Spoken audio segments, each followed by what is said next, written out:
Yo,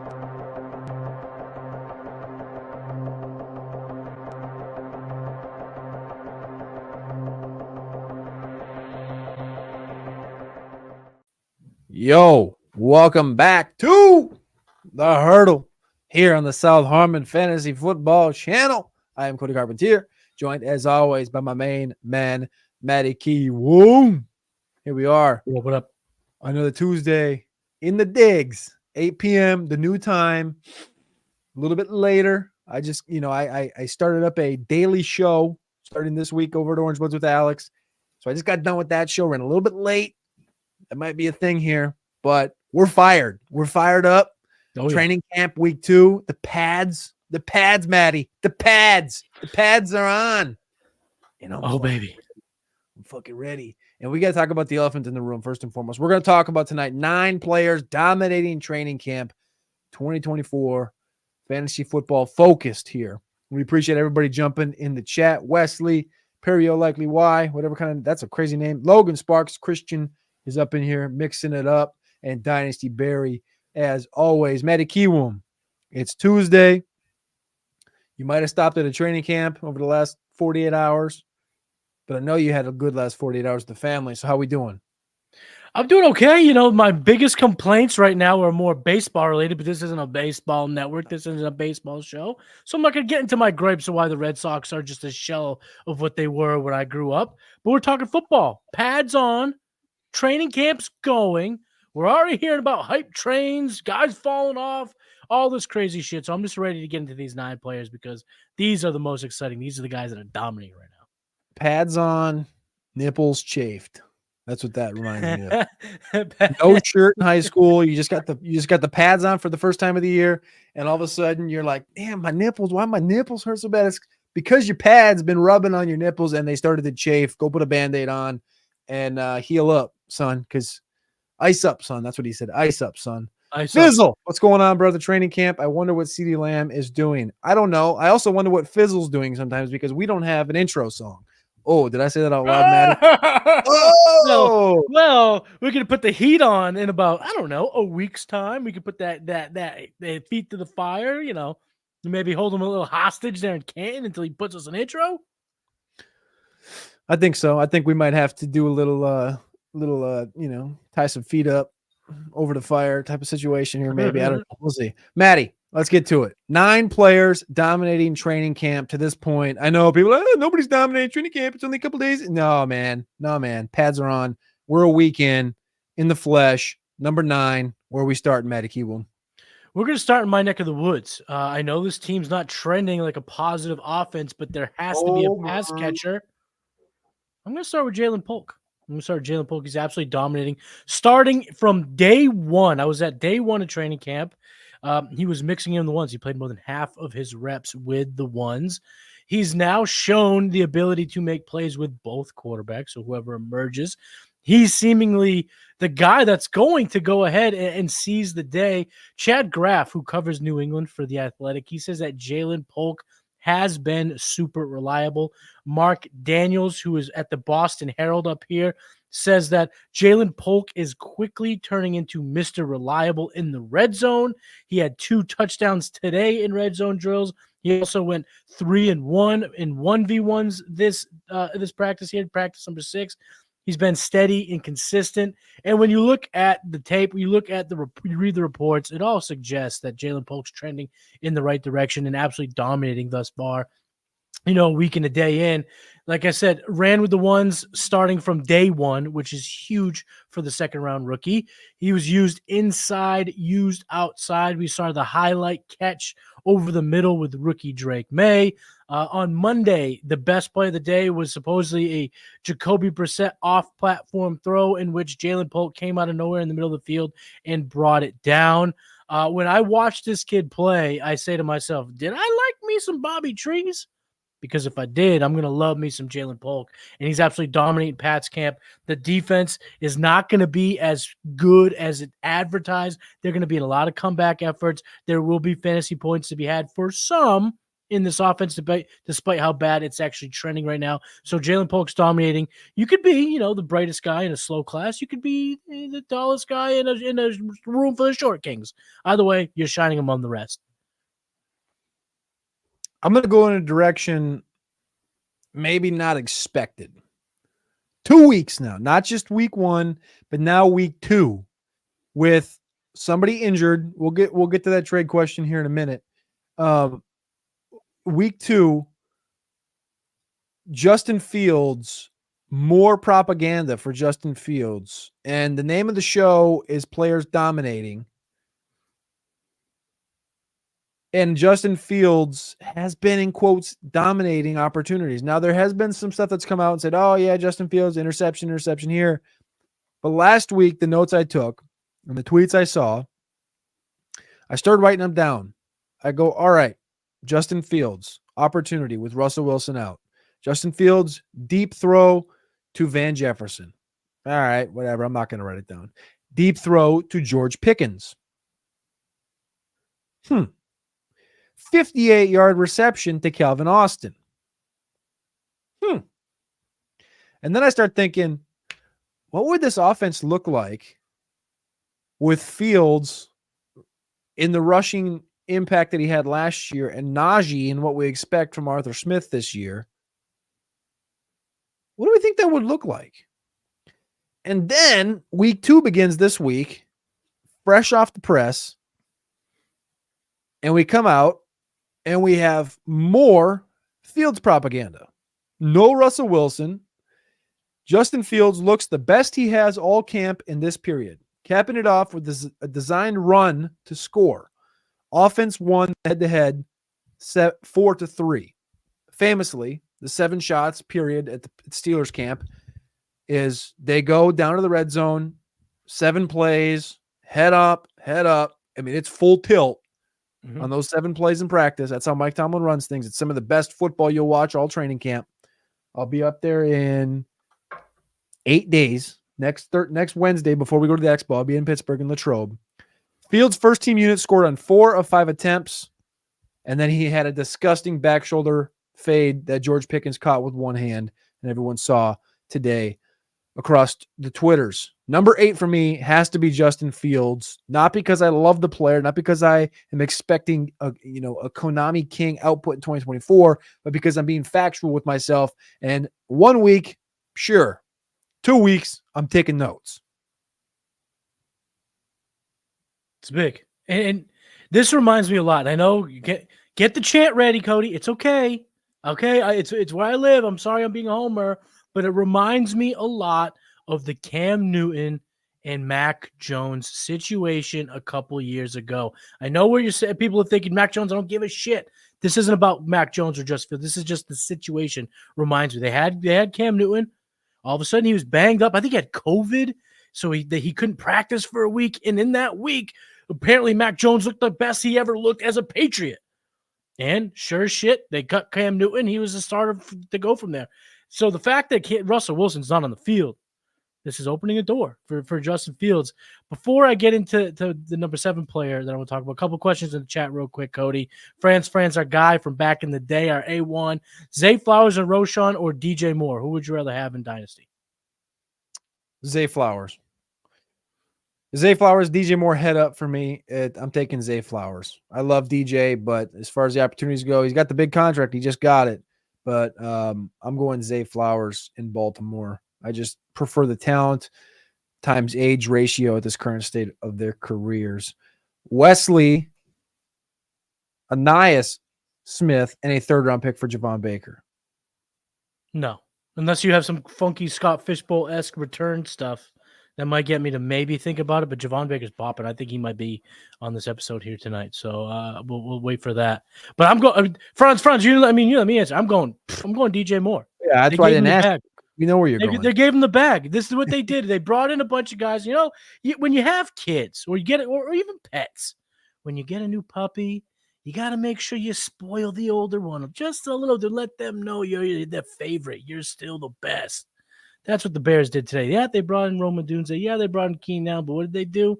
They made sure that DJ Moore, their wide receiver 1, is fat and happy with the bag. And I think that we see another 1,000-yard season from a vet who's still got plenty left in the motherfucking tank. Last one, Knicks talk. Jake, Bateman or Yoshivash? I'm going to leave this up to you because this is getting scary that we're even thinking about this. Just removed a couple years from a first-round pick for Rashad Bateman. So this is the wild thing is literally, I think it was yesterday morning. It's kind of similar to the Fields thing where like you were hearing positive things last week and I was like, all right, I'll wait. We also heard positive things during the combine and they were like, yep, we're going to give him an opportunity year 4.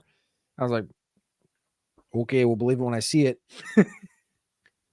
And then everything's positive. Monday comes out, a good article from Jeff Zerbig from up in Baltimore.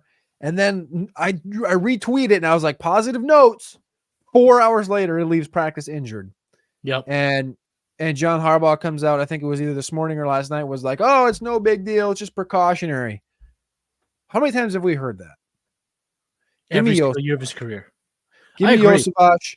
I have Yoshivash right now, very low in my Dynasty rankings. Bateman also extremely low, but guess what? I just realized that I have Bateman ahead of Yoshivash, and that's a failure that needs to be fixed right now. So thank you, Nick Take Jake, for adjusting my Dynasty rankings for me because that's a flaw right there. That's what that is. It's something that's got to be changed. We expect a lot of 12 personnel with Isaiah likely doing well.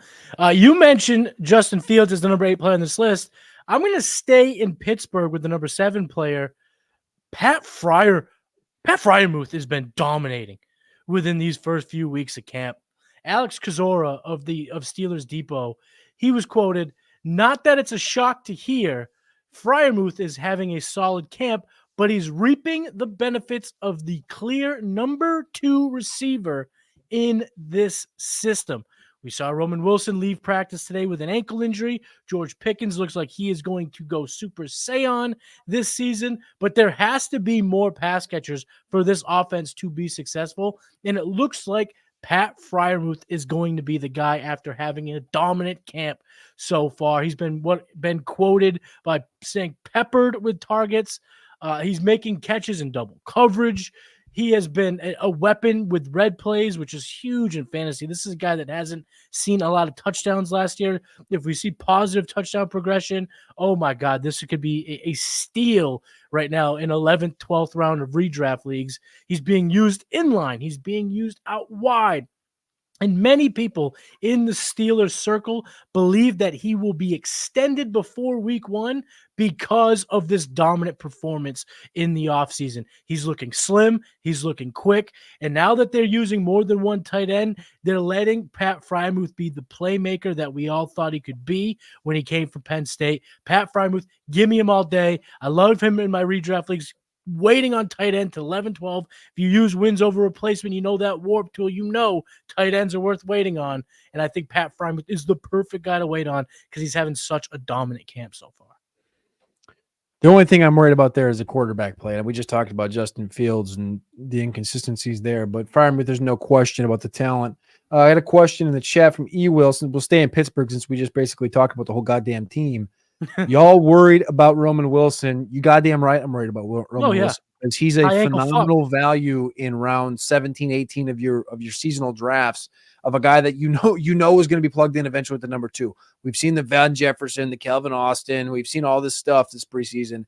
But the answer all along was going to be Roman as long as he didn't take any steps backwards. And we knew he wasn't going to because he's professional in everything he does from a route running perspective to the mentality to the play on the field.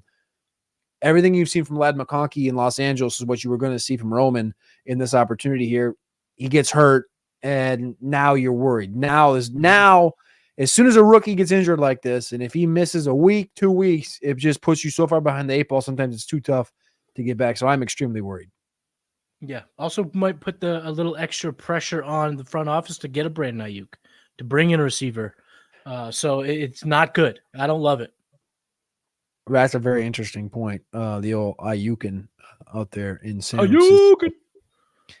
Number 6. I think that's a number 1, 9876. Number 6, I'm counting. Number 6 is the player I just mentioned, Ladd McConkey. Ladd McConkey last week, again, stacking days. The question I believe I asked you, Matty, last week, or maybe we talked on a different show, or I don't know what the hell it was. I do so many of these shows, sometimes I forget. Ladd McConkey or Josh Palmer? Who's going to be the leading target getter in Los Angeles? I don't know.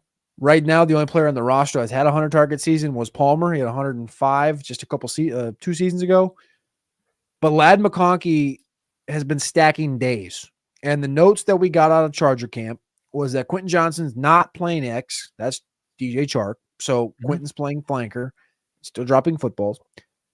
Will Dissly's the starting tight end in Los Angeles. And Ladd McConkey is going to be the go-to intermediate and short area player. He just knows how to get open, which we've been telling you this for 8 months if you've been tapped in. He moves different than anybody else on that field in Los Angeles right now. He's going to be playing slot, flanker. They're going to have him in motion. They're going to have him in the backfield. It's wheels up. I mean, he's now going off up into the 11th round, 10th round in some of these redraft leagues when you're taking into consideration like, Yahoo and Sleeper and RTS Sports and all these, these ADPs. You're going to have to pay for him a little bit.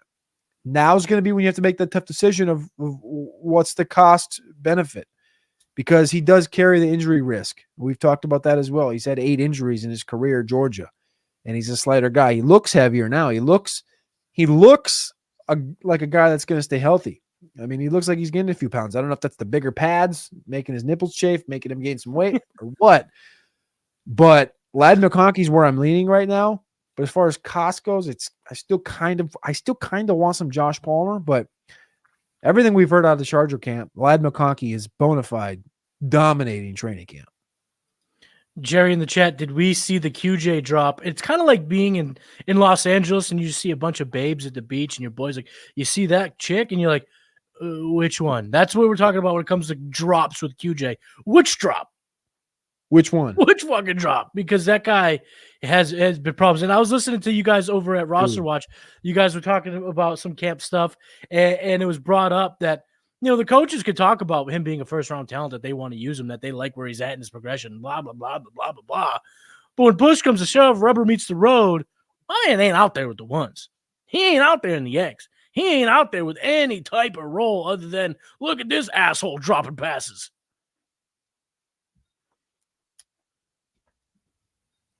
You can say he's the one, but if he ain't the one, he ain't the one. I think the most depressing part of that whole thing, and we'll get off the QJ thing because I love QJ as a prospect, but sometimes things just don't work out. But he tried to catch that football today down the left sideline, dropped it, and you could see the defensive backs jogging away, and they were like, incomplete. And I don't really care about monetization, so I'll say it. You could hear faintly in the background, it was like, fuck! And it was like clearly coming from Quentin, and he just runs away and he's just shaking his head like he knows how important this time is. And it's like, I honestly I've been cheering for him. Like I brought it up multiple times in the Roster Watch pod with Alex, and he's like, shut up. And I'm like, dude, the guy's talented. He just got this thing called, the Troy Williamson factor. Didn't we talk about the mixture of Sidney Rice and Troy Williamson? We did. Literally a year ago going into the season. Did I not run that video? Troy Williamson? Like you dug up a clip of Troy Williamson. What did I say was the biggest problem? This dude just dropped footballs in the NFL that were just like over and over and over and over and over. And it was like some of the most depressing, because it was, like I said, Williamson was, man, he was like, I think he was like the 9th overall pick, I want to say, in the he was definitely top part of the first round, no doubt about 2005 NFL draft. So in QJ, the thing about QJ is when you're the class clown, right, in school, all of a sudden a few things here and there, you get blamed for it all. It all gets put under a microscope because you're the class clown. Well, Quentin Johnston's the class clown of this offense right now, and every drop is magnified, every mistake is amplified, and it's just confirming biases on a guy that really has struggles catching the football. And what we're seeing is a very grainy video of Quentin Johnston. All right. No more Quentin Johnson talk. Ladd McConkey is the guy you talk about dominating at the number 5 slot. Let's move on to the number 4 player. And I'm going to talk rookie. Now we're at 5. No, this is number 4. No, I was 6. Oh, so he's number 5. He's a You're rookie. 5 right now. You're 5 right He's now. a sleeper. I'm talking about the running back for the Las Vegas Raiders. It ain't Zeus White. It ain't Alexander Madison. It's my guy from UNH, Dylan Laube. Dylan Laube has quietly been on a rocket ship over the entire offseason since he was selected in day 3. And it starts by giving him number 23. I'm sorry. That's a fire number. That's a winner's number. That's not a 6th round pick number. That is a number you give someone you're going to give a shot to. 2, 3, MJ, LeBron. You give that number to players that you have a little bit of encouragement about. He flashed at rookie minicamp, whatever you want to call it. And the hype has really just continued as training camp has opened up. I'm going to butcher his name here, but Vincent Bogsanori. I actually might have said that okay. Bogsanori. He's a reporter for Vegas Nation. He's one of the bigger. He's a reporter for one of the bigger news online outlets out there in Vegas, and he says, "quote Rookie running back Dylan Laube has been getting first team reps in third down offense. He's looked impressive with the ball in his hands. He might be making a move on the depth chart. And why this is important, why this dominant play is important, is because his skill set is his single skill set in the passing game is the best single trait amongst all running backs on this team. Zeus White, we love the athleticism. We love the build. We think he could be an early down guy. Alexander Madison, well, quite frankly, he's Alexander Madison. I don't really need to say any much more than that. But Dylan Laube brings a big component in the passing game. He brings such a nice little wrinkle. Think of this offense. I know the quarterback situation sucks, but having to cover Devontae Adams, Jacoby Myers down deep, have to keep eye on Michael Mayer. And then you have these Swiss Army knives and Dylan Laube and Brock Bowers on the field at the same time. You talk about defenses having a bit of confusion when it comes to covering those two players on the field. And he's just been dominant. He's been faster than expected, which if you've been a sicko like us and have been following this kid, you knew he had the speed. He was clocked over 21 miles per hour multiple times down at the Senior Bowl. It was very impressive there. And when you talk about the athleticism, the build, and even his offensive coordinator, Luke Getsy, he said that he has a great feel for football and he doesn't have the errors as far as what his responsibilities are, which is really cool to see from such a young man. It's even more important when you're talking about a day 3 pick. These guys have to pitch perfect games to emerge early on. And that's what he's doing right now. He's throwing a perfect game there for the Raiders, and they're not going to have. They have to now look at him as an option to help this offense that is going to look under every nook and cranny. They're going to turn over every rock because they're going to have subpar quarterback play. So they're going to look for offense anywhere they can find it. And Dylan Laube's been dominant enough that now he's emerged as not only a third down option, but maybe he even cuts into some of that early down work if Zeus ain't firing. I'll give you another running back. Carolina Panthers. Chuba Hubbard. Chuba. Sources I got in Carolina are saying that the Jonathan Brooks thing is not going to be treated like the Kendre Miller thing a year ago. They're not going to rush him back. They're hoping he does not re-injure. There was videos out there today of Jonathan Brooks walking out with his jersey with no pads. He had actually a knee sleeve on. Of course, he's about 8 months removed from that ACL back in, I think it was early November. Chuba Hubbard is in a contract year. They have to pay Miles Sanders. Chuba Hubbard is rocked up. He had his breakout last year where he was the lion's share. Dave Canales said during the combine, we're going to run the shit out of the ball. Then he goes out and drafts Jonathan Brooks. Brooks is going to be the guy. I'm going to tell you this right now on July 30th. Brooks is going to be the guy that week 6, when the Panthers are 2-4, I should pull this up right now and just tell you the exact game using the roster watch strength of schedule tool, because they have it built for running backs where it tells you exactly the best and the worst weeks to play these guys. Carolina is the second best strength of schedule for the running back position. Very easy out the gate. New Orleans, Chargers, Vegas. It toughens up for a couple weeks. Cincinnati, Chicago, Atlanta. After week 6, It goes Washington, Denver, New Orleans, New York, bye week. That 4-week stretch is going to be the Jonathan Brooks. That's going to be the Jonathan Brooks breakout, the Jonathan Brooks, formal opportunity. And then after that bye week, it's gone time. That's when Jonathan Brooks is going to make that hay. But you're not going to get him. You're not drafting him right now. Do not draft him right now. He's borderline a top 100 pick. He's like, I think his ADP is like around 108 on average. Mm-hmm. You're not touching him. Might be a little higher than that, to be honest with you. Depends on the format, PPR versus half. Do not draft him. Draft Chuba Hubbard. Draft these other guys. And when everybody else cuts Jonathan Brooks after week 3, when they go, well, this guy's not doing anything, man. He's another week of no practice. Another week. They're going to cut him on Sunday when they need to add somebody, and you're going to add him on Monday for $1. It's going to be on our waiver wire right up at southharmon.com. It's going to be in there. You're going to get Jonathan Brooks for that run. Week 7 against Washington, week 8 against Denver. I'm telling you right now, July 30th, Brooks isn't going to do squat until that game. Chuba Hubbard is going to run your season the first 6 weeks, though. They're going to run him into the ground. He's going to get 20-plus touches each week in and week out, them first 6 weeks. Chuba Hubbard dominating training camp to this point. I mean, it makes a whole lot of sense. It's actually a great call on your part. It's ugly, but listen, sometimes the ugliest things are the keys to victory. Dolly Park, Logan Sparks has a question. I got to ask it to you, Cody, before we move on to the number 3 player. Would you trade Jordan Addison for Pickens right now? What are we talking about? NFL? No, I'm talking. This is fantasy talk here. This is a fantasy question. If I can get it done straight up or not, dude's a diehard. Okay, I read that like as if he was a Viking fan or something.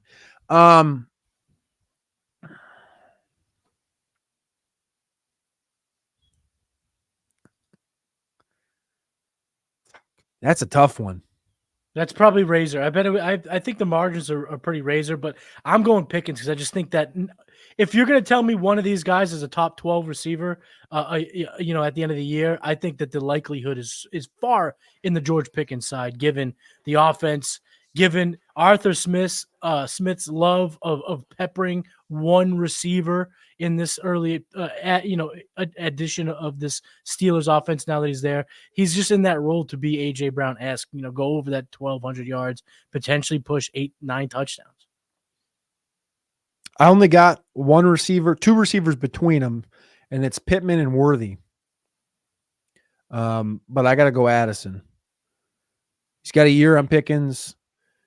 We've seen him in his role already become be in the number 1 role and suck those targets and score those touchdowns. In Pittsburgh, quite frankly, we just don't know what the quarterback situation is or is going to be the next couple of years.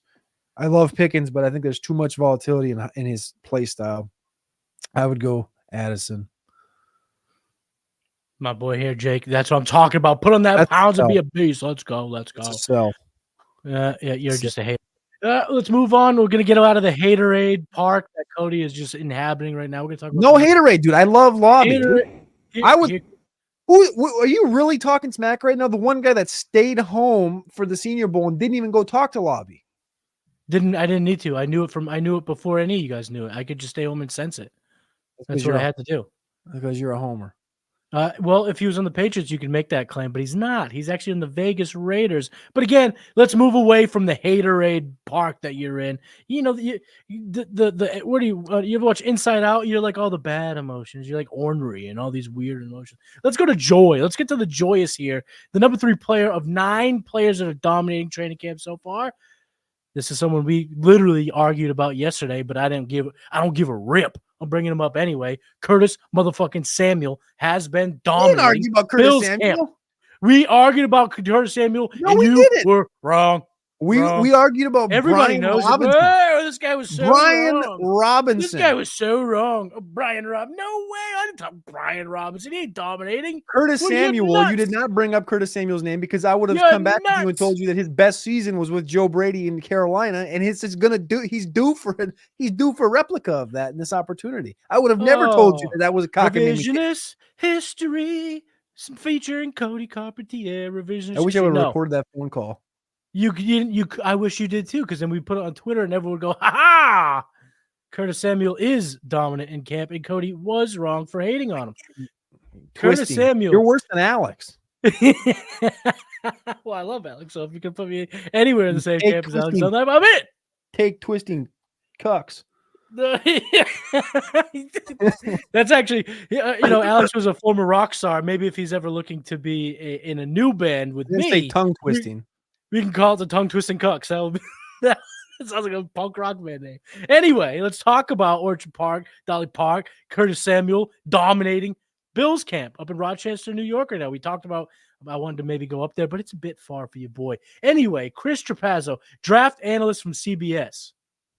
He said in one of his recent articles for CBS, between Curtis Samuel's contract, his position, his schematic flexibility, you combine that with an already established tie to Buffalo offensive coordinator Joe Brady, which suggests that he's the wide receiver weapon who will be treated a bit differently in the Bills passing game. We're seeing him used all over the field. Brady is putting him everywhere. He's even doing drills, Cody, with the running backs. And if you didn't hate on him so much yesterday, you probably would have known that. He had multiple reports out there saying there's a great connection between him and Allen. And he's already showing highlight touchdowns, doing things that, is kind of outside of what we project a Curtis Samuel to do and how he could be successful, but he's making these toe drag catches. And he's looking like he is going to have a really strong season. My caution here, and this is where I am still going to proceed fantasy-wise when it comes to Curtis Samuel. I know he's dominating, but I am not going to get over my skis because their second-round pick, Keon Coleman, is also looking like a player, a ball player up there for the Bills. And so I don't know if the Stephon Diggs treatment is solely put on Curtis Samuel's shoulders, but I think right now, due to his dominant performance, he's a guy that I'm a little bit more excited about than I was a couple weeks ago. I love Curtis Samuel.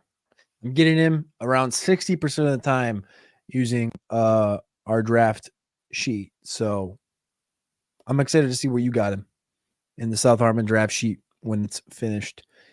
Number 2, I'm going to give you number 1 because I'm a nice guy. I was going to make you go again, and then I was going to take. I can do that. You take number 1 because you have the best. I think we should let me go back to back. And I'm going to make it quick. It's going to be a nice guy.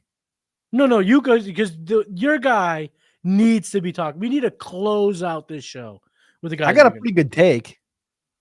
I think that's why you got to close out. So I'm going to go real quick too. I'm not going to really be long here. I'm just going to say that Caleb Williams is the dominating camp right now.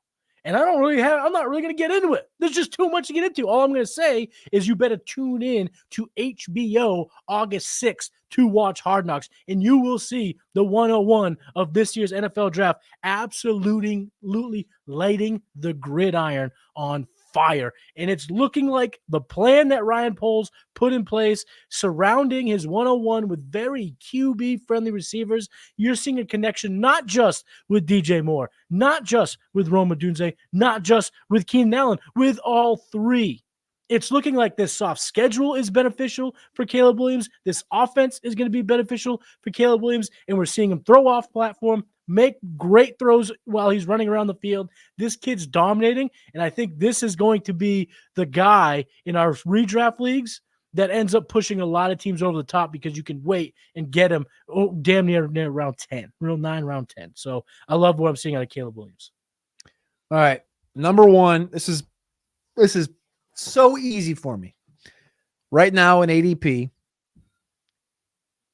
wide receiver 19 is Devonta Smith. Wide receiver 20 is Malik Nabers.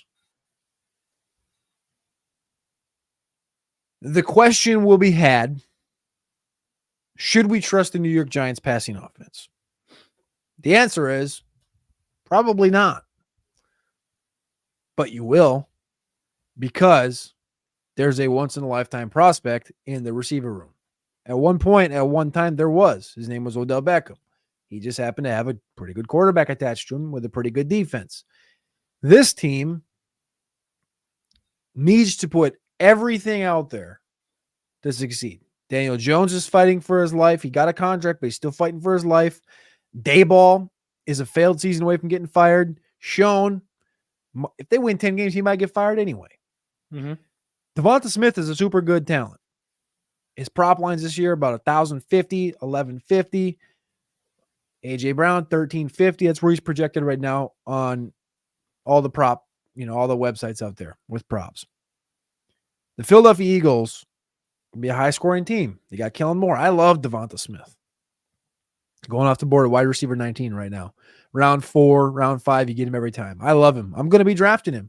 I'm actually probably getting more Devonta Smith across leagues, across simulations than I am out of any other player. But I'm still taking Malik Nabers in front of him. Devonta Smith is playing with A.J. Brown, Saquon Barkley, Dallas Goedert, Jalen Hurts in an offense that's going to score, but they're also going to run the football a lot and play good defense and win games. The Giants are going to be behind a lot, throwing the football a lot with a shitty running game that we've had boots on the ground coverage there already at roster watch. Devin Singletary, Tyron Tracy, Eric Ray are going to be in a split backfield. It's going to be a mess. Their offensive line has improved, but not very much. They've already been banged up. Jones can't hit the broadside of a tin barn.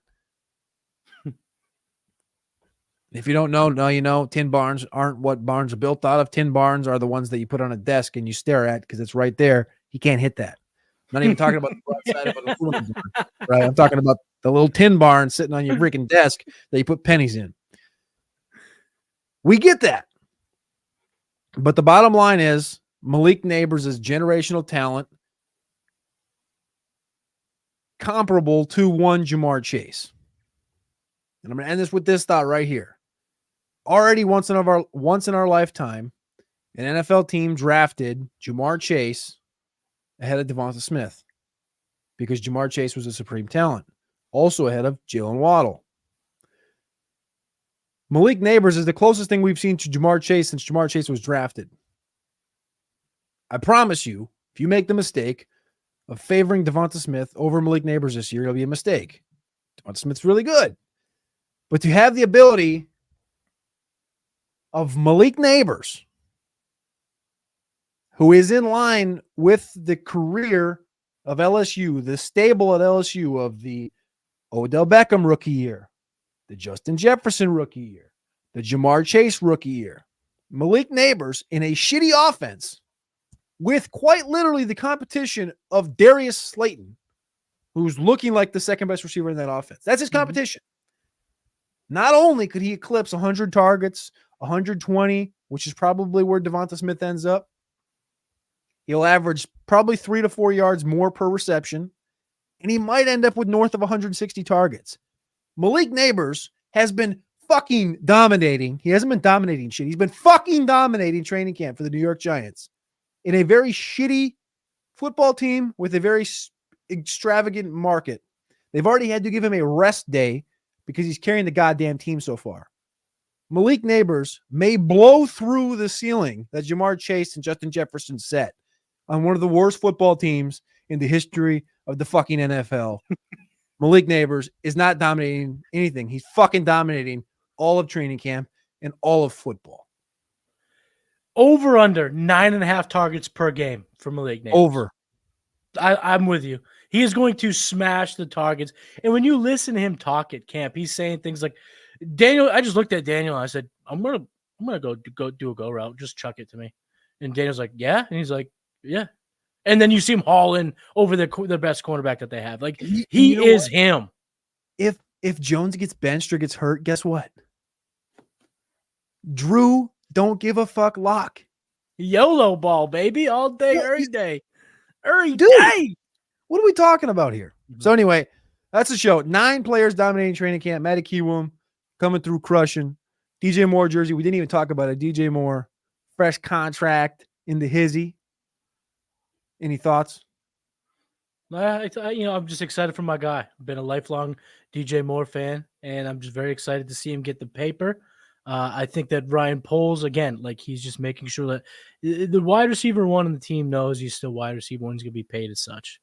But this offense is going to be fun because Caleb is going to be a talent, I think, that can support all three. To what extent, we shall see. Injuries happen, but this guy is going to be able to light it up. And DJ 4 years, 110, $27.5 million per year, the largest in franchise history. for DJ Moore, 27.5 million of that 7 million short, 7 and change short of the great Justin Jefferson. He's Matty Kiwoom. I'm Cody Carpentier. We'll be back same time next Tuesday, 8 p.m. Eastern time. Matty Kiwoom solo vid went up this afternoon. My solo vid's going to be up on Thursday talking college football. Go check out both those videos as well as everything else here on the South Harmon Fantasy Football channel. We love you. We appreciate you. And we'll see you next week here on The Hurdle. Smash that like button. Boom!